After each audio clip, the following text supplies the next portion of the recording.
I'm so scared of deep water. Oh wait, I can stand. One of our biggest fears in learning to surf is deep water. We have to remember that that surfboard is not a flotation device and that the leash can break in any given moment. So how do we overcome this fear? We learn to swim, take some swim classes, or maybe even learn how to body surf. That's what we should do to be able to be confident and crush those waves. Pura vida. Today we're going to be discussing our fear of big waves. And to be quite honest, most of the time it's not one's physical capacity that's limiting us to surf big waves, but our mental capacity and our fear of wiping out and being held under those waves for a long time.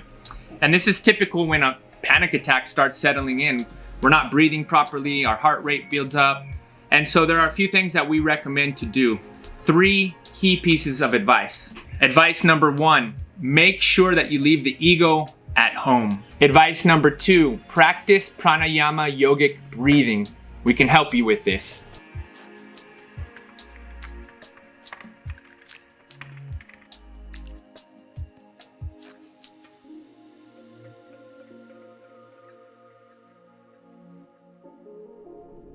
Advice number 3, make sure that you check the ocean conditions. And I'm not talking about the surf report online. Go to your beach, spend 10 to 15 minutes to tune in to Mother Ocean. And if you use the 3 key pieces of advice, leaving your ego at home, practicing pranayama breathing, checking the surf report, you will be better at getting over your fear of big waves. And what's your scariest moment surfing? Oh, the scariest. I have to pick one out of all the many. I'm afraid of nosedive, which has happened many times. Sometimes I sink like the Titanic in the impact zone. So my nose goes in and in and in, and then the board goes up and up and up and fly. And then bam, it hits that right down. Of course, I don't know nothing of that happening because I'm just like on the waves, under the waves. One of the biggest things is like, I always have to remind myself that I have to stay calm in the moments of more turbulence, which is not only a message I get in surfing, but it applies in life. So it's very useful. And how do you apply it to your life? Well, actually, I'm better applying it on my life than I'm applying it in surfing. Actually, maybe it's backwards. I'm good at staying calm in emergency situations inland. So I actually trying to apply that in situations that I'm in the water, because I feel like when I'm in the water is when I feel like I have to surrender control. And I think in my case, it's more about releasing control and accepting that there's things I have no control of.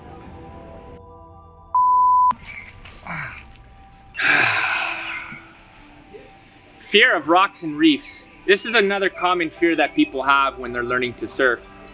And it's understandable because we don't want to fall and hit something like a rock or a reef.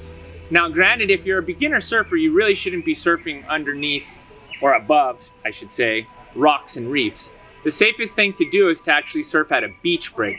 But if you're an intermediate surfer and you're actually learning to turn and flow and trim and carve, you want to surf point breaks, you want to surf reef breaks, but how do you manage the risk?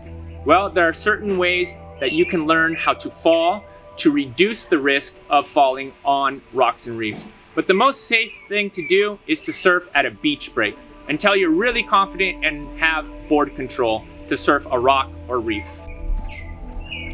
Another common fear that people have is fear of a rip current.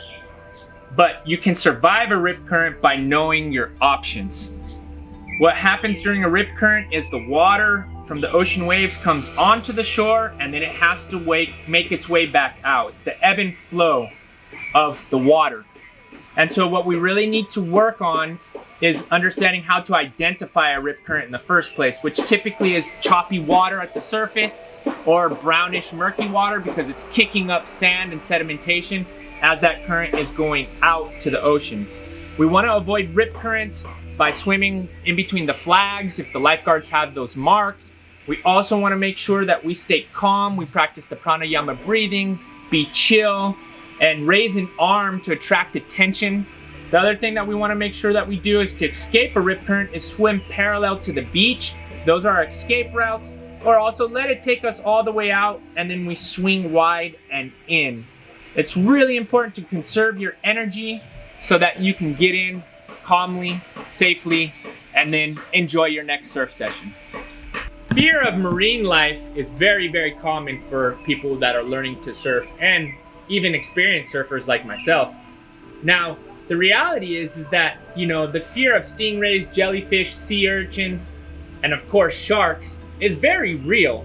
That said, you're more likely to run into the first three, stingrays, jellyfish, and sea urchins. Sharks, not so much. Our advice is to do and focus on the stingray shuffle.